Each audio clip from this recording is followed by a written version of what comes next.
Allahumma salli wa sallim wa barik ala sayyidina Muhammad sayyidis sadati wa ala alihi wa ashabihi dzul fadail wal karamati amma ba'd. Faqad qala Allah subhanahu wa ta'ala a'udzu billahi minasy syaithanir rajim. Bismillahirrahmanirrahim. Walladzi anzala minas samaa'i ma'an lakum minhu syarabun wa minhu syajarun fihi tusimun yumbitu lakum bihi zar'a waz zaituna wan nakhila wal a'nab wa min kulli thamarat inna fi dhalika la ayatin liqaumin yatafakkarun. Shadaqallahul azim. Kaum muslimin jamaah salat subuh rahimakumullah. Hari ini kita telah memasuki hari pertama bulan Muharram 1444 Hijriah. Sebuah perputaran masa dan momen yang bukan sekedar perputaran tetapi mengandung makna yang sangat dalam, perubahan dan hijrah yang menandai dari proses tahun baru itu tentunya menjadi bagian penting yang bisa kita ambil pelajaran bahwa hidup ini tentu tidak senantiasa berada pada satu keadaan tertentu saja, tapi harus kita bisa berubah kepada hal yang jauh lebih baik dan meningkat. Kita bisa hijrah dalam arti pikiran kita yang semula sempit kita perluas, kita pertajam, dan salah satunya dengan cara kita menambah ilmu dengan mengikuti pengajian atau dakwah. Sikap dan amaliyah kita tingkatkan, itu juga hijrah dalam arti menuju pada kebaikan. Dan kita ingat pada kata-kata Imam Al-Ghazali bahwa sesuatu yang teramat jauh dalam kehidupan ini itu adalah umur kita. Hari ini itu pasti akan berlalu menjadi hari kemarin, dan kemarin terus akan menjadi dulu dan dulu. Itu artinya bahwa usia kita dan masa yang kita lewati itu begitu jauh dalam kehidupan kita. Maka seiring dengan itu kita berharap bahwa momen di tahun 1443 Hijriah ini adalah momen di mana kita bisa meraih kualitas yang lebih baik tentunya, baik sikap, pikiran, dan sekaligus amaliyah kita kepada Allah Subhanahu wa ta'ala.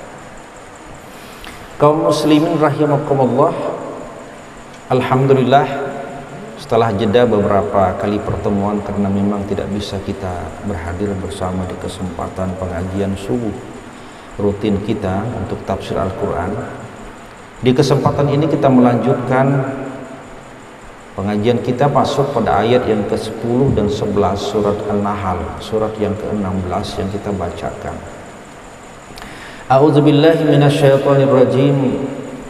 Walladzi anzala minas samaa'i ma'an lakum. Dialah Allah yang telah menurunkan dari langit air hujan. Minhu syarabun,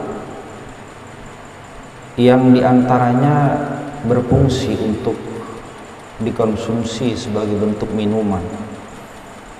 Wa minhu syajarun, dan di antara fungsinya juga adalah menyuburkan tanam-tanaman, tumbuh-tumbuhan. Fihi tusimun, yang dengan demikian pula kita bisa berternak binatang dengan kesuburan tanam-tanaman yang diairi dengan air hujan. Yumbitu lakum bihiz zar'a, dengan air itu pula Allah telah menumbuhkan tanam-tanaman kita, padi dan lain-lain sebagainya. Wazaitun, menumbuhkan pula buah zaitun. Wan nakhil, buah kurma. Wal a'nab, buah anggur. wa min kulli samarat, dan hampir seluruh tumbuh-tumbuhan dan buah-buahan. Inna fi dzalika laayatin, semua itu merupakan pertanda keesaan kekuasaan Allah liqaumi yatafakkaru, bagi orang-orang yang mau menggunakan akal pikiran. Jamaah rahimakumullah, ayat ini merupakan lanjutan dari beberapa ayat sebelumnya yang sudah kita bahas berkenaan dengan dalil wujud dan wujudiyah Allah. Dalil tentang ada dan keberadaan Allah. Allah itu ada, maha ada. Dan apa yang menjadi wujud keberadaan? Kita bisa membedakan ada dan keberadaan, wujud dan wujudiyah. Sesuatu itu ada, kita yakini ada, tapi harus ada bukti keberadaannya, itu namanya wujudiyah. Apakah orang itu ada? Setahu kita ada, tapi apa bukti keberadaannya? Kadang kita bertanya, beliau masih adakah? Ada. Sida masih adakah? Ada. Tapi kalau kelihatan, biasa ada aja umpat pengajian, biasa ada aja impat majelis taklim atau selawatan. Itu artinya bukti keberadaan. Bahwa ada itu perlu ada bukti keberadaan. Allah itu maha ada, maka ada bukti keberadaan sehingga kita menguatkan iman kita tentang adanya Allah. Di bagian awal kita sudah selesaikan bahwa Allah itu maha ada dengan bukti ketika Allah menciptakan manusia dengan keajaiban yang luar biasa. Dah kita bahas. Yang kedua, Allah menciptakan binatang. Mulai dari unta, kemudian sapi, kemudian kerbau, kemudian kambing, lanjut kepada kuda, lanjut kepada begal, lanjut pula kepada himar keledai. Itu bukti keberadaan Allah pun sudah kita selesaikan di beberapa pertemuan yang lalu. Kali ini akan bicara soal tanam-tanaman, tumbuh-tumbuhan sebagai wujudiyah, wujud keberadaan Allah Subhanahu wa ta'ala. Jadi 3 serangkai: manusia, binatang, tumbuh-tumbuhan. Jadi makhluk hidup dalam biologi, ilmu biologi yang biasa dibahas, klasifikasi ada manusia, ada binatang, ada tumbuh-tumbuhan, itu di Quran dah konsepnya sudah luar biasa tersimpulkan. Ayat yang ke-10 ke-11 ini bicara soal tumbuh-tumbuhan, termasuk buah-buahan sebagai bukti wujud dan wujudiyah Allah. Lewat apa? Lewat air. Jadi tema yang paling penting di ayat ini adalah keberadaan air. Kita baca pada ayat yang ke-9, yang ke-10. Huwallazi anzala minas sama'i ma'an lakum. Dialah Allah yang telah menurunkan dari langit air. Air dari langit, air apa? Air hujan. Allah yang menurunkan. Jamaah rahimakumullah. Soal air hujan itu termasuk 5 di antara kegaiban yang manusia tidak bisa ketahui. Kapan, di mana dia turun? Innallaha 'indahu 'ilmus sa'ah wa yunazzilul ghais. Yang pertama, hari kiamat tidak ada yang tahu kecuali Allah. Tidak bisa kita prediksi tahun 2025 misalkan kiamat, tidak bisa. Banyak kasus di mana awal-awal dulu pernah memprediksi tahun 2022 bunyi kiamat. Ini belum juga. Soal kiamat itu keajaiban yang Allah saja mengetahui. Innallaha 'indahu 'ilmus sa'a wa yunazzilul ghais, kemudian turunnya hujan. Tidak ada yang tahu kapan di mana turunnya hujan. Kita hanya bisa mengira-ngira saja, prediksi saja. Prediksinya nih berawan, kemungkinan hujan, kemungkinan saja, tidak bisa memastikan.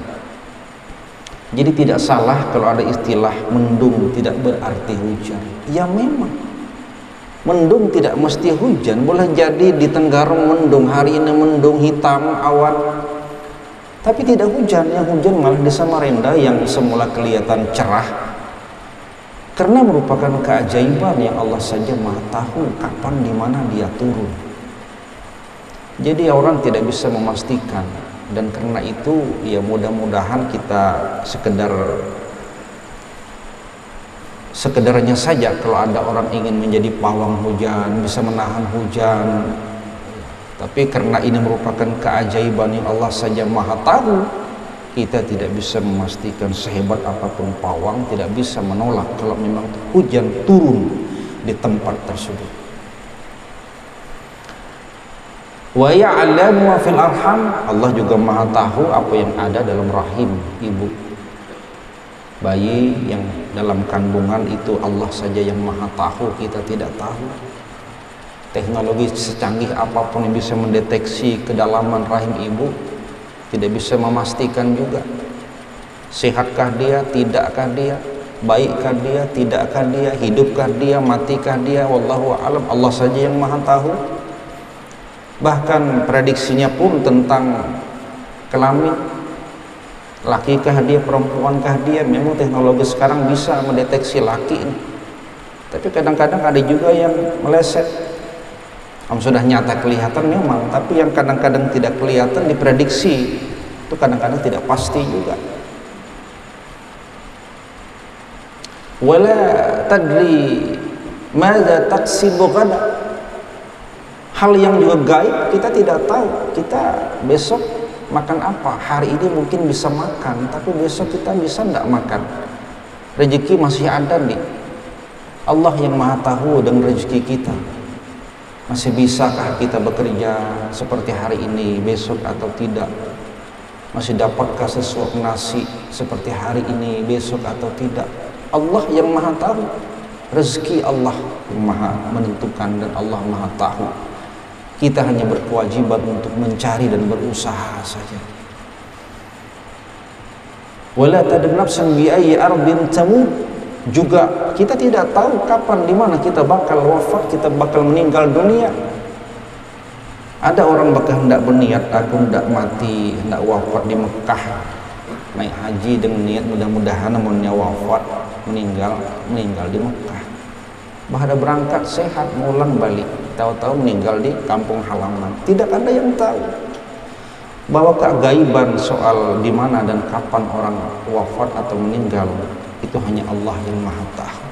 Nah, di sini soal air hujan, bahwa hujan itu persoalan kegaiban yang hanya Allah yang bisa menentukan kapan dan di mana dia akan turun sebagai bentuk rahmat dari Allah Subhanahu wa ta'ala. Di ayat lain kadang Allah mengatakan wa nunazzilu minas sama'i ma'a, kami, kata Allah, menurunkan air dari langit. Kita kembali, kalau misalkan ada kalimat di mana Allah mengatakan kami yang menurunkan, maka jangan dipahami kami itu artinya banyak. Allah itu Maha Tunggal, qul huwallahu ahad, Allah itu Esa, tunggal. Tapi kenapa kadang-kadang Allah menggunakan kata-kata kami? Ini yang disebut dengan kalimat ta'zim, suatu ungkapan kemuliaan, kehormatan. Allah itu Maha mulia. Allah juga memuliakan makhluknya bersama dalam kemuliaan. Ini yang menjadi pelajaran. Bagaimana kalau kemudian dikatakan Allah dan makhluknya menurunkan air dari langit berupa hujan? Wa nunazzilu minas sama ima'an, Kami, kata Allah, menurunkan air hujan dari langit. Siapa? Bukankah ada malaikat pembagi rezeki, malaikat Mikail, yang turut mendistribusikan kemana air hujan itu turun dan kepada siapa akan diberikan? Keterlibatan malaikat itu yang Allah berikan kemuliaan. Di samping Allah yang maha mulia, maka kalimatnya mengatakan kami, bukan saya. Meskipun pada ayat lain Allah mengatakan saya, tapi ketika dikatakan kami sebagai kalimat ta'zim, Allah mengajari kita bahwa memang kemuliaan itu bisa kita bagikan kepada siapapun dalam rangka meraih kemuliaan bersama. Maka pelajarannya bahwa kadang-kadang kan orang hidup ini lebih ego. Kalau hebat itu hebat sorangan. Kalau memiliki kelebihan itu, keutamaan itu milik sendiri, tidak mau berbagi. Orang lain tidak boleh kalah, orang lain tidak boleh melebihi kehebatan dirinya. Hanya dirinya yang hebat, yang kuat. Maka sesungguhnya konsep ketika Allah mengatakan kata-kata kami, itu malah sebaliknya, bahwa kemuliaan kita boleh berbagi. Kalau kita mulia dengan harta, bukankah kita harus memuliakan orang lain? Kayakan dia, jangan hina dengan kemiskinan. Jadi kaya jangan kaya sorangan. Orang lain tidak boleh kaya, hanya saja saya saja yang kaya. Itu artinya ego dalam kekayaan. Konsepnya adalah berbagi dengan kemuliaan. Mun kita kaya, mulia dengan harta, muliakan pula orang lain.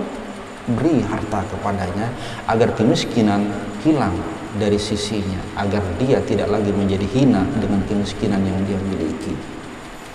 Mun ada orang hina karena bodoh, muliakan dengan ilmu, beri, ajari dia ilmu. Jangan pintar sorangan. Ada orang yang ilmunya tinggi, luas, dalam, berilmu, pintar, maunya pintar sorangan. Orang lain tidak boleh ada yang pintar kecuali dirinya. Konsepnya adalah berbagi kemuliaan. Kalau kita mulia dengan ilmu, muliakan orang, pelajari, ajari, didik dia dengan ilmu yang kita miliki agar sama-sama mulia. Jamaah rahimakumullah, ini yang dikandung ketika kalau ada kalimat di mana Allah mengatakan kami, termasuk kami yang menurunkan air hujan dari langit.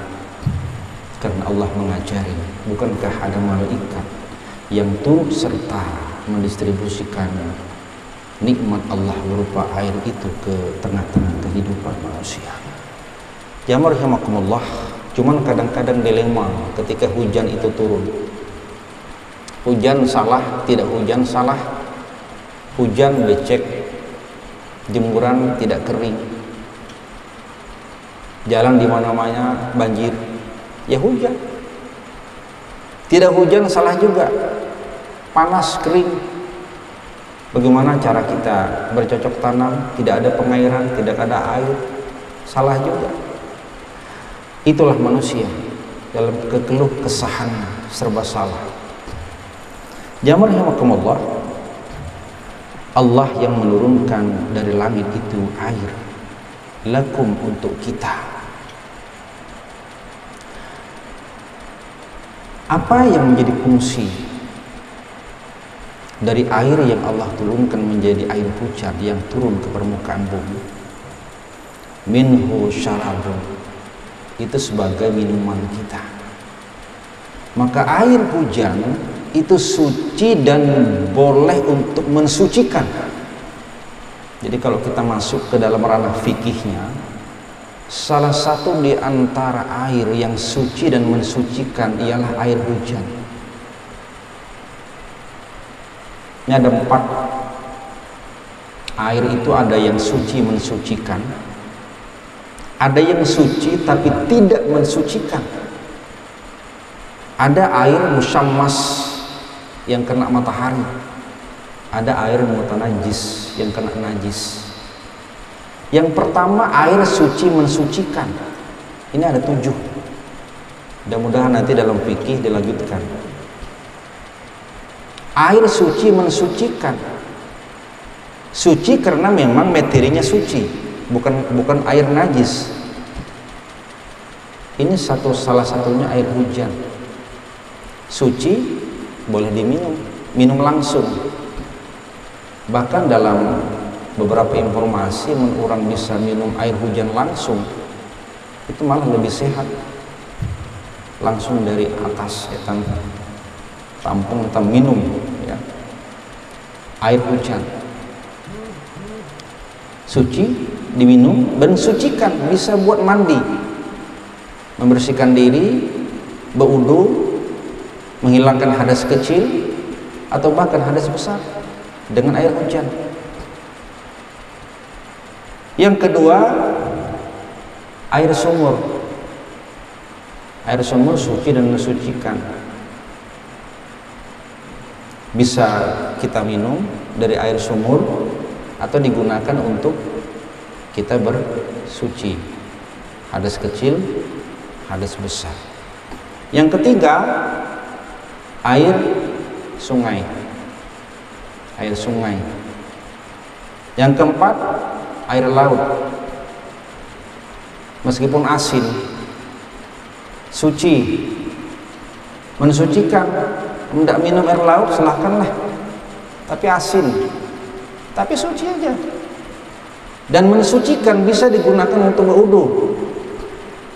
Takutnya dia ada air berpihak ke laut situ, meskipun airnya asin, bisa buat berhadas, mensucikan hadas. Kemudian air sumber mata air. Takutnya ada mata air yang muncrat dari pegunungan, dari mana, itu digunakan sebagai air yang suci, mensucikan. Biasa daerah pegunungan ada air yang mengeluarkan sumber mata air. Kemudian air salju. Daerah kutub bersalju, gunakan untuk suci dan mensucikan. Yang ketujuh, air yang berupa es. Takutnya ada hujan es, gunakan untuk suci dan mensucikan diri. Lalu ada yang disebut dengan air suci tapi tidak mensucikan. Airnya suci, tapi tidak bisa digunakan untuk kita bersuci diri. Misalnya apa? Ya, air teh suci, minum. Tapi jangan air teh, air kopi, air susu digunakan buat bersuci. Mentang-mentang sultan berwudu pakai kopi susu, itu bukan mensucikan, air yang tidak mensucikan. Wudu pakai Coca-Cola, ya sesultan apapun itu air yang tidak mensucikan. Suci tapi tidak mensucikan. Ada air yang musyammas, yang terkena matahari langsung, jadi efeknya bisa membuat penyakit, terutama penyakit kusta, penyakit kulit. Itu dimakruhkan.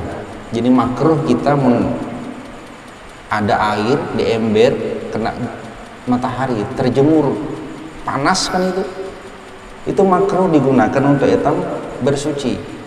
Berwudu bolehkah? Boleh, tapi makruh hukumnya. Kenapa? Khawatir takutnya kena penyakit kulit. Karena panas matahari itu bisa mempengaruhi efek negatif terhadap kesehatan kulit. Kan ada ultra UV dan apanya itu yang bisa mempengaruhi kulit manusia. Makruh hukum. Yang keempat, mutanajjis.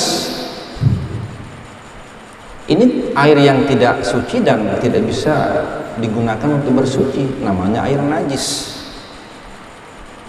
Ya rahimakumullah, ini kaitan dengan fikihnya kalau bicara soal air. Fungsi daripada air yang pertama adalah syarabun, untuk konsumsi minuman kita. Wa minhu syajarun, dan diantaranya sebagai penyubur tumbuh-tumbuhan, tanam-tanaman. Jadi hujan itu turun berfungsi untuk menyuburkan tumbuh-tumbuhan, tanam-tanaman.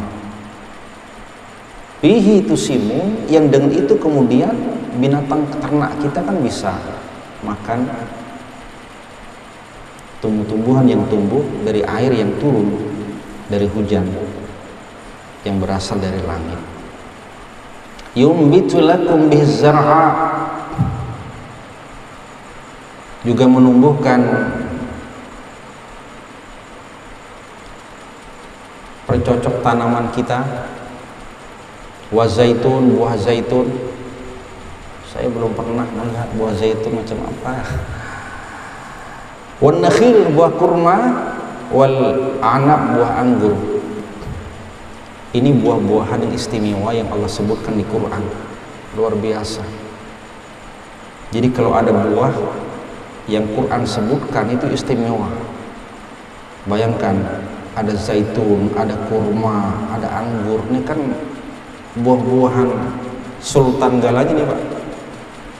Tidak ada situ buah durian, buah lai, rambutan di level. Jadi Quran itu luar biasa untuk mengangkat ya, jenis buah-buahan mana yang berkualitas, dan ketika disebutkan itu manfaatnya besar luar biasa. Kurma saja, an-nakhil, itu kan manfaatnya luar biasa untuk kesehatan. Meskipun manis tapi tidak membuat orang bisa kena penyakit gula, bahkan bisa menurunkan kadar gula yang baik. Sari kurma dan sebagainya. Anggur. Jadi Quran menyebutkan beberapa buah-buahan itu memang istimewa dan sekaligus ada khasiat yang tersembunyi di balik apa yang disebutkan itu. Wa min kulli samarat, Allah pula menurunkan beberapa buah-buahan yang lain. Jamaah rahimakumullah. Kalau bicara air, kapan Allah sebetulnya menciptakan air itu? Alam semesta ini Allah ciptakan semula dari unsur yang salah satunya adalah unsur air. Al-Ankabut, Al-Anbiya 21 ayat 30 dikatakan, awalam yarul ladzina kafaru annas samawati wal arda kanata ratqa fafataqnahuma wa ja'alna minal ma' kulla syai'in hayy afala tu'minu. Tidakkah kau lihat alam semesta ini sebelum yang kita saksikan seperti ini itu dulunya merupakan benda padat, satu benda padat awalnya, lalu dia pecah membelah diri, yang dalam kacamata ilmu geografi, fisika, dia membentuk gugusan, bintang-bintang, dan salah satunya adalah gugusan Bima Sakti. Disitulah kita berada. Allah mengatakan ketika alam ini tercipta dari satu rangkaian pecahan yang besar membentuk gugusan bintang-bintang, termasuk alam yang kita tempati, itu sumber utamanya adalah air. Wa ja'alna minal ma' kulla syai'in hayy. Awal mula kehidupan itu air. Ini luar biasa. Maka tidak ada air, tidak ada kehidupan. Di mana ada air, di situ ada kehidupan. Sepanjang jalur sungai ada air, kebanyakan ada manusia di sekitar sepanjang sungai yang ada air itu, dibanding dengan daerah pegunungan atau daratan. Di mana ada air, disitulah ada manusia. Ingat sejarah kenapa awal mula kehidupan manusia dalam peradaban yang paling kuno di Mekah. Di Mekah ada kehidupan, ada sumber mata air. Disitulah manusia hidup. Kita hidup dari air. Bukankah kita lahir juga dari setetes air? Dan kita hidup, tumbuh, berkembang, mengkonsumsi air. Yang kita keluarkan juga air. Maka hidup ini adalah air, dan karena air sumber kehidupan. Bapak Ibu rahimakumullah, Yang terakhir, orang sering kemudian mengilustrasikan dengan filsafah atau filosofi air. Air. Orang sering berkata hidup ini mengalir saja bagaikan air. Ini pesan filosofi, falsafi. Hidup ini bagaikan air. Lemah, lembut, tapi pasti. Dan tidak ada kekerasan. Tapi amun dikerasi tidak tertampung. Kalau ada banjir dan terus meluber menguap, kan tidak bisa kita bendung. Kalau sudah air, tsunami besar, siapa yang bisa membendung kalau sudah terjadi? Jamaah rahimakumullah. Maka ayat yang ke-10 ke-11 ini sekaligus memperkuat dalil kita yang 1-2 yang pertama. Allah itu maha ada, iya. Kemahaadaan Allah itu dibuktikan dengan Allah menurunkan air sebagai sumber kehidupan, dan dengan air itu tumbuhlah tumbuh-tumbuhan. Yang dengan adanya tumbuh-tumbuhan, manusia bisa makan dari tumbuh-tumbuhan, binatang pun bisa makan dari tumbuh-tumbuhan. Maka terjadi kehidupan atau ekosistem yang seimbang dan serasi, manusia, binatang, alam atau tumbuh-tumbuhan. Mudah-mudahan ini menjadi penting, sebagaimana yang Allah katakan di bagian akhir kalimat ayat ini adalah inna fi dzalika laayatan liqaumin yatafakkarun. Ini merupakan tanda kebesaranku, kata Allah, bagi orang-orang yang memang mau berpikir, yang sadar, yang mau menggunakan akal fikirannya. Aku qouli hadza wa astaghfirullah. Wassalamualaikum warahmatullahi wabarakatuh.